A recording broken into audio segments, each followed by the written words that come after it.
ओम श्री परमात्मने नमः। श्रीमद्भगवद्गीता प्रथमो अध्याय दशम श्लोक। अप्रयाप्तं तदस्माकं बलं भीष्मभिरक्षितं पर्याप्तं तु इदमेतेषां बलं भीमाभिरक्षितम्। अपर्याप्तं तदस्माकं बलं भीष्मादिरक्षितम्। अधर्म अन्याय के कारण दुर्योधन के मन में भय होने से वह अपनी सेना के विषय में सोचता है कि हमारी सेना बड़ी होने पर भी, अर्थात पांडवों की अपेक्षा 4 अक्षौणी अधिक होने पर भी पांडवों पर विजय प्राप्त करने में है तो असमर्थ ही। कारण कि हमारी सेना में मतभेद है, उसमें इतनी एकता, संगठन, निर्भयता, संकोचता नहीं है जितनी कि पांडवों की सेना में है। हमारी सेना के मुख्य संरक्षक पिता में भीष्म अभय पक्षपाती हैं, अर्थात उनके भीतर कौरव और पांडव दोनों सेनाओं का पक्ष है। वे कृष्ण के बड़े भक्त हैं, उनके हृदय में युधिष्ठिर का बड़ा आदर है, अर्जुन पर भी उनका बड़ा स्नेह है, इसलिए वे हमारे पक्ष में रखते हुए भी भीतर से पांडवों का भला चाहते हैं। वे ही भीष्म हमारी सेना के मुख्य सेनापति हैं। ऐसी दशा में हमारी सेना पांडवों के मुकाबले में कैसे समर्थ हो सकती है? नहीं हो सकती।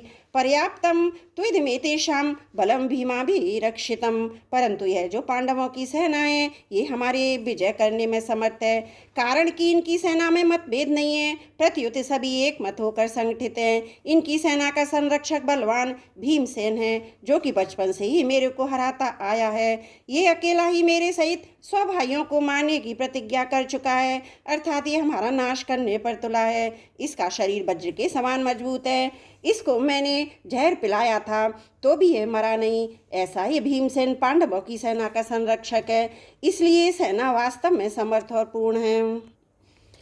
यहाँ एक शंका हो सकती है कि दुर्योधन ने अपनी सेना के संरक्षक के लिए भीष्म जी का नाम लिया, जो कि सेनापति के पद पर नियुक्त हैं, परंतु पांडव सेना के संरक्षक के लिए भीमसेन का नाम लिया, जो कि सेनापति नहीं हैं। इसका समाधान ये है कि दुर्योधन ही इस समय सेनापतियों की बात नहीं सोच रहा, किंतु दोनों सेनाओं की शक्ति के विषय में सोच रहा है कि किस सेना की शक्ति अधिक है। दुर्योधन पर आरंभ से ही भीमसेन की शक्ति का, बलवत्ता का अधिक प्रभाव पड़ा हुआ है, अतः वह पांडव सेना के संरक्षक के लिए भीमसेन का ही नाम लेता है।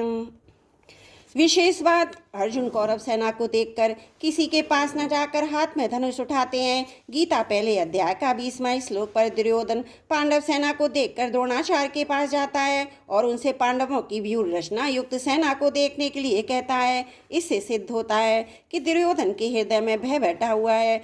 भीतर में भय होने पर भी वह चालाकी से द्रोणाचार्य को प्रसन्न करता रहता है, उनको पांडवों के विरुद्ध उकसाना चाहता है, कारण कि दुर्योधन के हृदय में अधर्म है, अन्याय है, पाप है। अन्याय ही पापी व्यक्ति कभी निर्भय और सुख शांति से नहीं रह सकता, यह नियम है। परंतु अर्जुन के भीतर धर्म है, न्याय है, इसलिए अर्जुन के भीतर अपना स्वार्थ सिद्ध करने के लिए चालाकी नहीं है, भय नहीं है, किंतु उत्साह है, वीरता है। तभी तो ये वीरता में आकर सेना निरीक्षण करने के लिए भगवान की आज्ञा देते हैं। हे अच्युत, दोनों सेनाओं के मध्य मेरे रथ को खड़ा कर दीजिए।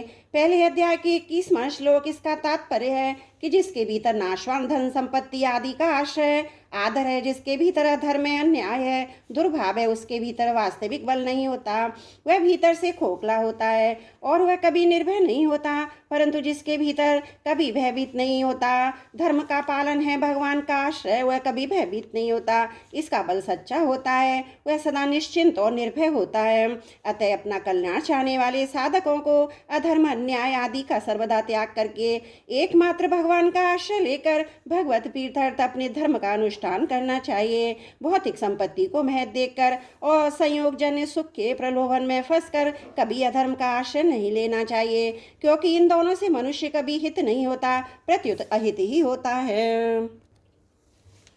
त्रुटियों के लिए क्षमा चाहती हूँ। वसुदेव सुतम देवम कंस चारुण मर्दनम देवकी परमानंदम कृष्णं वंदे जगद्गुरुं कृष्णं वंदे जगद्गुरुं।